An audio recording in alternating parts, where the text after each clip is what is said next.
എല്ലാവർക്കും നമസ്കാരം. വി ഉണ്ണികൃഷ്ണൻ എഴുതിയ കണ്ണൻ്റെ വാദ്യവിശേഷങ്ങൾ മലയാള മനോരമ മുരളികയിൽ തൃശ്ശൂർ എഡീഷനിലാണുള്ളത്. അത് കാണാത്തവർക്ക് വേണ്ടി കേൾക്കാം. ഗുരുവായൂർ ക്ഷേത്രത്തിൽ നിർമ്മാല്യം മുതൽ വിളക്ക് അത്താഴ ശീവേലി വരെ വിവിധ വാദ്യവിശേഷങ്ങളുണ്ട്. നിർമ്മാല്യത്തിന് ശംഖനാദം കേട്ടാണ് കണ്ണൻ പള്ളിയുണരുന്നത്. പുലർച്ചെ 3 നാഴികമണിയിൽ ആദ്യ ശബ്ദമുയർന്നാൽ മാരാർ ശംഖമുഴക്കും. ശംഖിന്റെ ആകൃതി പോലെ താഴ്ന്ന ശബ്ദത്തിൽ തുടങ്ങി ഉയർന്നു പൊങ്ങി വീണ്ടും താഴ്ന്ന ശബ്ദമായി മാറുന്ന ഓംകാരനാദം. ഒന്നല്ല 7 തവണ ശംഖ് വിളിക്കും. സപ്തനദികളെയും ജലദേവതകളെയും ഉണർത്താനെന്നു സങ്കല്പം. കൊടിമരത്തിന് മുന്നിൽ ഗോപുരത്തിന് താഴെ പ്രദക്ഷിണ വട്ടത്തിന് പുറത്തു നിന്നാണ് ശംഖുവിളി. ശംഖിനൊപ്പം കൊടിമരത്തിന് സമീപം തകിലും നാഗസ്വരവും ഇലത്താളവും ഇടുതുടിയുമായി മംഗളവാദ്യമുയരും. ശംഖനാദവും മംഗളവാദ്യവും കേട്ട് സംഗീതമയമായി കണ്ണൻ്റെ ദിനചര്യ തുടങ്ങുകയായി. ഉഷപൂജയ്ക്കും പന്തീരടിക്കും ഉച്ചപൂജയ്ക്കും ദീപാരാധനയ്ക്കും അത്താഴപൂജയ്ക്കും ഇതേപോലെ നാഗസ്വര സേവയുണ്ട്. പുലർച്ചെ 3:15 ശംഖാഭിഷേകത്തിന് നാലമ്പലത്തിൽ മാരാരുടെ ഇടയ്ക്കയുടെ അകമ്പടിയിൽ ചേങ്ങിലയിൽ താളമിട്ട് ഗായകൻ അഷ്ടപതി പാടും. മണി 5 അടിച്ചാൽ കൊടിമരച്ചുവട്ടിൽ കേളി, ചെണ്ട, മദ്ദളം, ഇലത്താളം എന്നിവയാണ് വാദ്യങ്ങൾ. ശീവേലിക്ക് ചേങ്ങിലയിൽ പാണികൊട്ടിയാണ് അറിയിപ്പ്. മേൽശാന്തി അകത്ത് ഹവിസ് തൂവുമ്പോൾ ചെണ്ടയും ചേങ്ങിലയുമാണ് വാദ്യങ്ങൾ. പുറത്തു കടന്നാൽ ചെണ്ട ചേങ്ങിലയോടെ പുറമ്പാണി അയ്യപ്പൻ്റെ അമ്പലം വരെ. പിന്നെ കൊമ്പ്, കുഴൽ, മദ്ദളം, ഇലത്താളം എന്നിവ ചേരും. ചെമ്പട താളത്തിലാണ് കൊട്ട്. എന്നാൽ മറ്റു ക്ഷേത്രങ്ങളിൽ നിന്ന് ശൈലീ വ്യത്യാസമുണ്ട്. വലിയ ബലിക്കല്ലിന് തൂവുമ്പോൾ മറ്റു വാദ്യങ്ങൾ നിലയ്ക്കും. ചെണ്ട, ചേങ്ങില മാത്രം. ശീവേലിയുടെ 2ാം പ്രദക്ഷിണത്തിൻ്റെ ത്രിപുട താളത്തിനും ശൈലീഭേദമുണ്ട്. 3ാം പ്രദക്ഷിണം ചെറുമേളമാണ്. പതിഞ്ഞ ചെമ്പടയിൽ കൊട്ടി വടക്കേ നടക്കൽ മേളം നിലയ്ക്കും. വലന്തല കൊട്ടി മുറുകിയ ചെമ്പടയിലേക്ക് മാറും. നവകാഭിഷേകത്തിന് ചെണ്ട വലന്തല മാത്രം. പന്തീരടിക്ക് അഷ്ടപതിയും.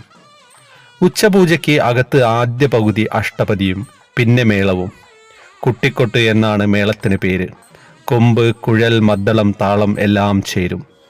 വൈകിട്ട് നട തുറന്നാൽ ശീവേലി രാവിലത്തെ പോലെ തന്നെ നടക്കും. ദീപാരാധനയ്ക്ക് 9 തവണ ശംഖ് വിളിക്കണം.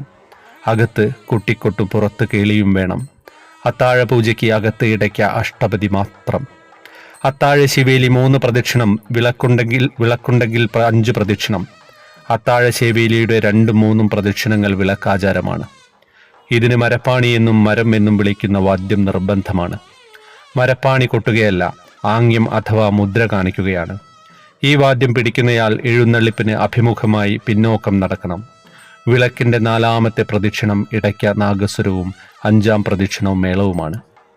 പഞ്ചവാദ്യമുണ്ടെങ്കിൽ 3ാമത്തെ പ്രദക്ഷിണത്തിനാണ് എപ്പോഴും ചെണ്ടയും ചേങ്കിലയും ഒപ്പം വേണം.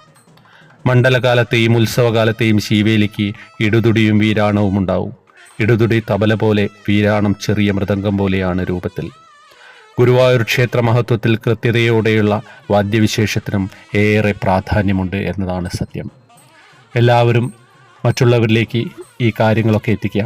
തൃശ്ശൂർ എഡീഷനിലായിരുന്നു ഇത് വന്നിരുന്നത്. അതുകൊണ്ട് തന്നെ എല്ലാ സ്ഥലങ്ങളിലുള്ള പത്രങ്ങളിലൊന്നും ഉണ്ടാവില്ല. അതുകൊണ്ടാണ് ഈ രീതിയിൽ നിങ്ങളിലേക്ക് ഈ കാര്യങ്ങൾ എത്തിക്കുന്നത്. ഗുരുവായൂരിനെ സ്നേഹിക്കുന്ന എല്ലാവർക്കും ഇത്തരം കാര്യങ്ങൾ എന്ത് തന്നെയായാലും കേൾക്കുന്നത് ഇഷ്ടമാണ് എന്നുള്ളത് അറിയാവുന്നത് കാര്യം തന്നെയാണ്.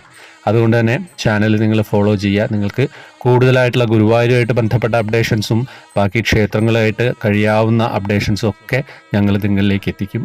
എല്ലാവരും നിങ്ങളുടെ വിശേഷങ്ങളൊക്കെ കൃത്യമായിട്ട് പറയുക. ഗുരുവായൂരിൽ നിന്ന് ആരൊക്കെ ഗുരുവായൂർ വന്നിട്ടുണ്ട്, ഗുരുവായൂരിലെ തിരക്കും കാര്യങ്ങളൊക്കെ അറിയാലോ. ഇനിയും ശബരിമല സീസൺ കഴിഞ്ഞിട്ടില്ല. അതുകൊണ്ട് തന്നെ തിരക്ക് എന്തായാലും ഉണ്ടാകുന്നുള്ള എല്ലാവർക്കും അറിയാം. അപ്പോൾ നിങ്ങളുടെ വിശേഷങ്ങൾ പറയുക, അഭിപ്രായങ്ങൾ പറയുക. അപ്പം വിവാദങ്ങൾ നടന്നുകൊണ്ടിരിക്കുകയാണ്. അതങ്ങനെ നടക്കട്ടെ. അതിൻ്റെ വഴിക്ക് ഗുരുവായൂരായിട്ട് ബന്ധപ്പെട്ടൊക്കെ ആയാലും ഗുരുവായൂർ എപ്പോഴും നമ്മുടെ ലൈം ലൈറ്റിൽ നിൽക്കുന്ന ഒരു സ്ഥലം തന്നെയാണ്. ക്ഷേത്രം മഹാക്ഷേത്രം തന്നെയാണ്, ഇന്ത്യയിൽ തന്നെ മഹാക്ഷേത്രം. അപ്പോൾ അതിന് കളങ്കമുണ്ടാകുന്ന ഒന്നും ആരും ചെയ്യാണ്ടിരിക്കുക എന്ന് തന്നെയാണ് പറയാനുള്ളത്. വേറെ വിശേഷങ്ങളൊന്നുമില്ല.